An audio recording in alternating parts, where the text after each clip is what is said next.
মাহদী আবার কখন আসবে? আমরা তো বুঝলাম ইমাম মাহদী আসবেন, তারপরে দাজ্জাল, তারপরে ঈসা আলাইহিস সালাম, তারপরে খেলাফা, এই তো। তাহলে ইমাম মাহদী আবার কখন? আমাদের বুয়েটের মাহদী বের হয়, পাঞ্জাব থেকে মাহদী বের হয়, হ্যাঁ, বাংলাদেশের ওই কোনায় মাহদী বের হয়, সৌদি আরব থেকে ওই কোনা থেকে মাহদী বের হয়, হয় না?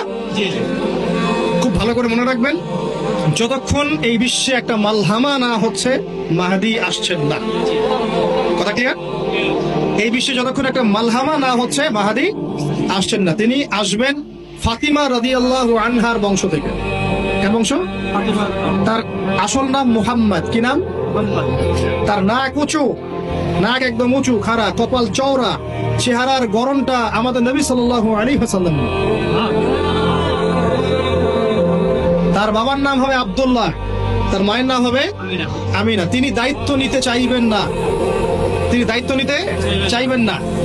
তিনি দায়িত্ব না নেওয়ার জন্য মদিনা থেকে পালিয়ে মক্কায় চলে আসবেন। ভয়ে আমাকে দায়িত্ব দিও না, এই ভয়ে। ও তিনি আরবি ভাষায় কথা বলবেন, বাংলা ভাষায় না। এখনকার মাহাদিরা পাঞ্জাবি ভাষায়, বাংলা ভাষায় কথা বলেন, ঠিক আছে?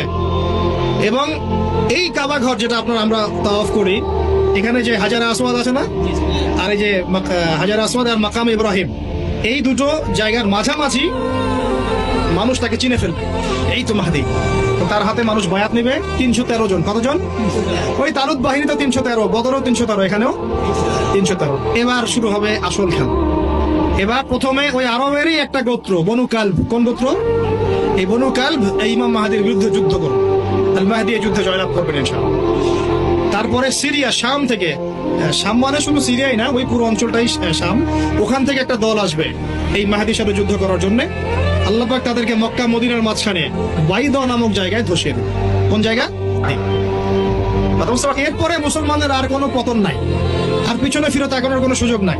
মুসলমানরা আর মাথা নিচু করবে না ইনশাআল্লাহ কোনোদিনের জন্য। তারপর চলতে থাকবে খালি ইসলামের বিজয় আর বিজয় আর বিজয় আর বিজয়। আল্লাহু আকবার। এভাবে চলবে। তবে মাহদী কখন আসবেন? আগে মালহামা, তারপর মাহদী। মালহামা কি তাহলে? এটা হচ্ছে একটা বিশাল যুদ্ধ। এটা কি?